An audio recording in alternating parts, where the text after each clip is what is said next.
In 1962, President John Kennedy first imposed a trade embargo on Cuba after communist dictator Fidel Castro took over. 50 years later, Cuba is still communist. The Castros are still in control. They continue to imprison political dissidents. They do not respect the human rights of their own people. And among other things, there are at least 6,000 claims of Americans who've had their property stolen by the Castro brothers and are not resolved, totaling about $8 billion. This past December, the president announced that he would move to normalize relations with Cuba. Last month, the U.S. Embassy in Havana reopened for the first time in 54 years.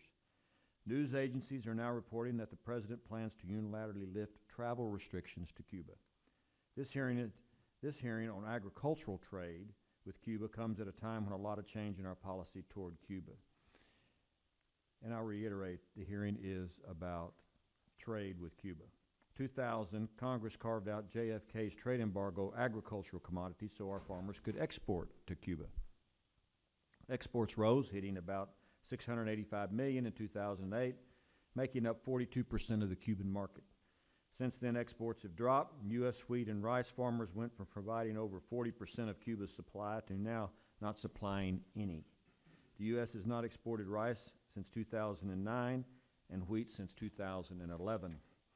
Cuba gets its wheat and rice from Vietnam, Venezuela, and Brazil. Sometimes it's difficult to understand why.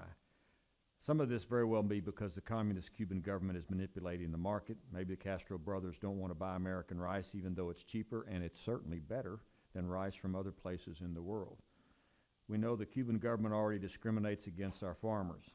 Unlike with other foreign competitors, the Cuban government forces American farmers to sell their goods to a state-owned company called Alimport. This requirement by the Cuban government raises the cost of doing business for U.S. farmers, makes them less competitive against their foreign counterparts. There are other hurdles that make our farmers at a competitive disadvantage. Unlike foreign competitors, the U.S. exporters cannot offer terms of credit to Cuban buyers. That means Cuba has to make all payments up front in cash.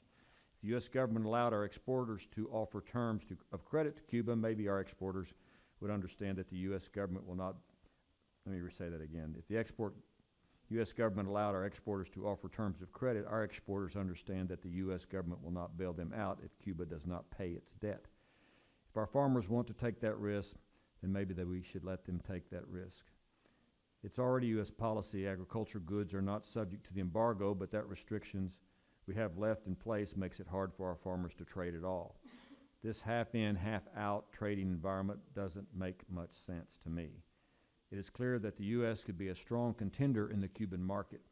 Before the embargo, Cuba was typically the largest commercial market for U.S. long-grain rice exports. Cuba often took more than half the U.S. annual long-grain sales and almost one-third of our total rice exports. In my home state of Texas, I have represented many rice farmers. They grow long-grain rice as they do in, I believe, Arkansas as well. Their original markets for long-grain rice, hey, when I got to Congress, I thought rocks came in a box. So there's long-grain rice, there's short-grain rice. The markets for long-grain rice were Iran, Iraq, and Cuba. Bummer. So they're looking for markets. Many rice farmers have literally gone out of business, and they're doing something else with their land. U.S. exporters have an advantage over foreign competitors because of the distance between the United States and Cuba. It's about 100 miles. That means lower shipping costs and transit times, which are especially important when shipping perishable goods. Ports like Mobile, Alabama, Miami, New Orleans, and Houston will have an opportunity to become a major export. The Port of Houston is a natural gateway for trade with Cuba because it has a lot of products that Cuba needs. Exporting to Cuba would also require no new infrastructure because American exporters have a strong foothold in the Caribbean and Latin American markets. The rice market has a lot of potential because of U.S. exporters can provide high-quality rice year-round other than suppliers like Vietnam. It is clear our current policy when it comes to agriculture exports to Cuba is not working. Cuba imports about 70% of its food. By law, our farmers have the freedom to export to Cuba, but in practice, the government seems to get in the way. I look forward to hearing from our witnesses about how we can effectively implement already existing U.S. policy that allows agriculture exports to Cuba. I'll now yield to the ranking member from Massachusetts, Mr. Keating.